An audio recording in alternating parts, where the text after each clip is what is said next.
헬로티비 뉴스에서는 을사년 새해를 맞아 우리 지역 주요 단체장 등으로부터 새해 계획과 과제를 들어보는 시간 마련했습니다.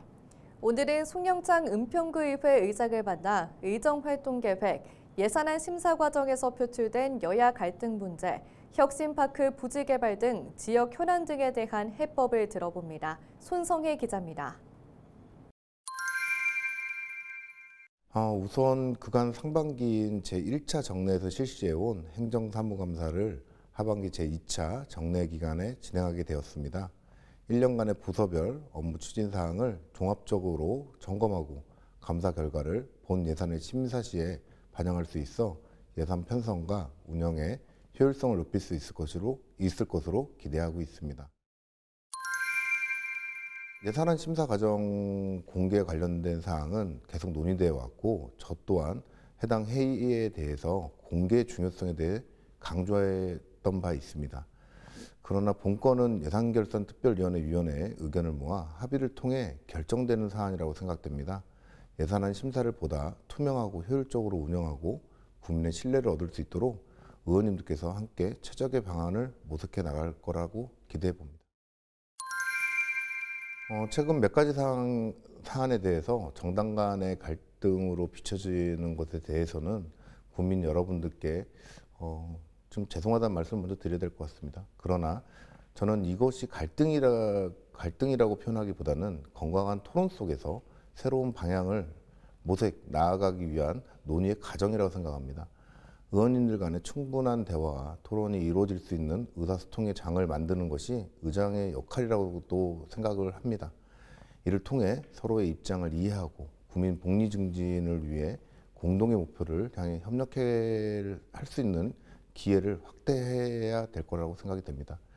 여야를 넘어서 은평 구민의 목소리를 가장 우선시하는 의회가 될 수 있도록 의장으로서 더욱더 노력하도록 하겠습니다.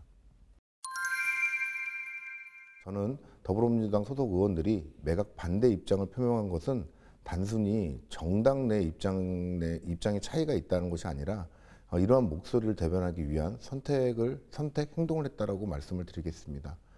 구민들의 의견을 충분히 담는 부지 개발 계획이 나오길 바란다는 점은 구청장님과 뜻을 같이 한다고 생각합니다. 지금 현 상황에서 일괄 매각이라고 한 서울시에서 발표한 사항에 대해서는 저는 철회가 맞다라고 생각이 듭니다. 그 철회에 대한 이유는 국민의 목소리, 국민의 의견들이 반영되지 않았기 때문에 그렇다는 것이고요.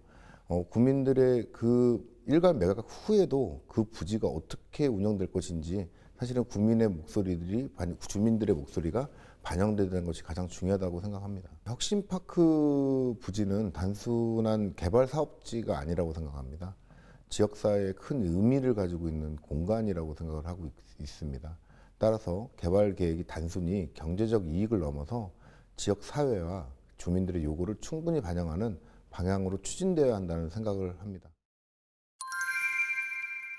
올해 은평구는 지역의 미래를 좌우할 다양한 현안들을 앞두고 있습니다. 먼저 광역자원순환센터의 준공이 연초에 예정되어 있습니다. 공사 민원과 운영 초기 하자 발생에 대해서도 파악을 해야 될 것이고요. 준공 후에는 대규모 재활용 선별시설에 인한 주민 불편 사항에 대해서 청취를 하고 다방면으로 이를 해소하기 위해서 노력을 해야 될 것이라 생각이 듭니다. 제 지역구인 응암 2동과 3동에서는 미래형 복합문화 도서관 사업이 2025년 개관을 목표로 현재 사업이 진행 중에 있고요. 응암 2동 복합청사도 연내에 착공될 예정입니다.